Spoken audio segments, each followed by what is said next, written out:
Situasi di perbatasan Israel dan Lebanon kembali memanas.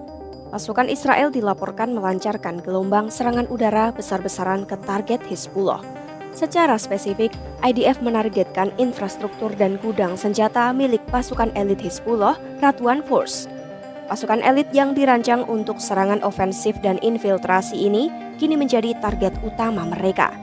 Memangnya seberapa kuat Radwan Force dan mengapa keberadaan mereka ditakuti Israel? Simak selengkapnya dalam video berikut.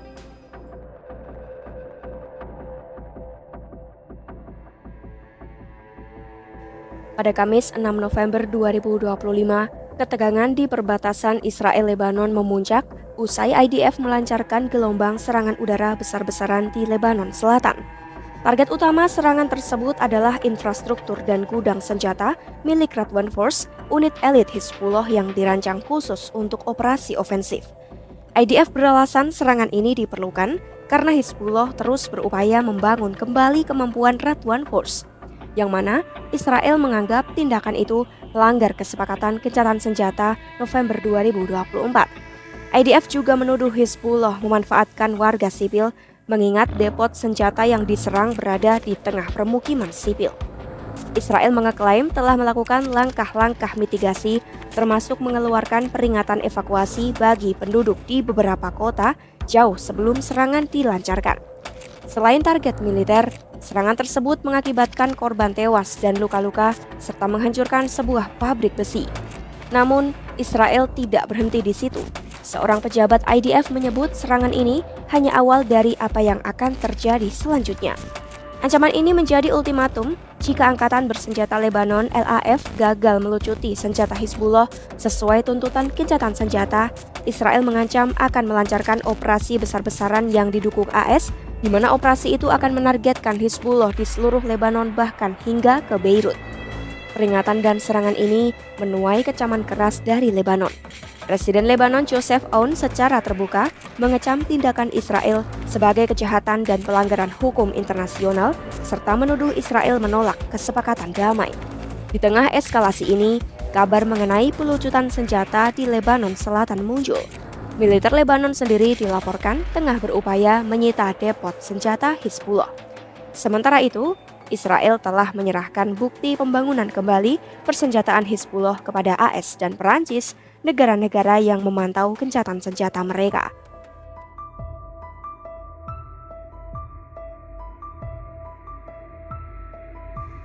Melansir The New York Times, unit ini mengambil nama dari nama samaran mantan pemimpinnya, Imad Muhniyeh, yang tewas pada 2008.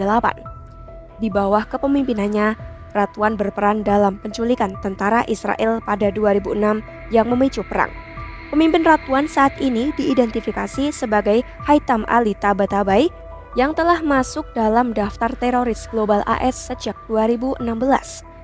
Ia masuk ke dalam daftar tersebut karena memimpin pasukan khusus kelompok itu di Suriah dan Yaman sebagai bagian dari upaya Hizbullah mendukung kegiatan regional Iran yang mengganggu stabilitas. Kekuatan dan kualitas tempur Radwan berasal dari pengalaman mereka ikut serta dalam pertempuran melawan ISIS di Suriah bersama kelompok lain yang didukung Iran. Kekuatannya diperkirakan mencapai ribuan anggota dan memiliki rantai komando independen serta brigade sendiri yang menunjukkan canggihnya Hizbullah secara militer. Dari seluruh kekuatan Hizbullah, unit pasukan elit Radwan dianggap sebagai ancaman terbesar saat ini oleh para pejabat Israel. Israel menyebut Radwan sebagai ancaman bukan hanya karena kekuatannya, tetapi karena misi ofensif mereka, yaitu pertama misi penaklukan Galilea. Analis militer Israel menyatakan Radwan secara khusus dibentuk untuk melaksanakan misi menaklukkan wilayah Galilea di Israel Utara.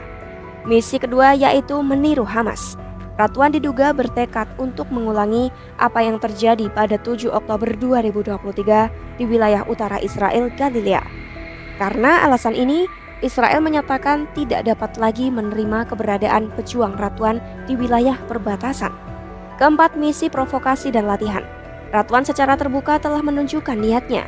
Pada 2023, mereka menggelar latihan militer langka yang mensimulasikan infiltrasi ke Israel dan mengeluarkan video propaganda yang memamerkan taktik unit kecil mereka.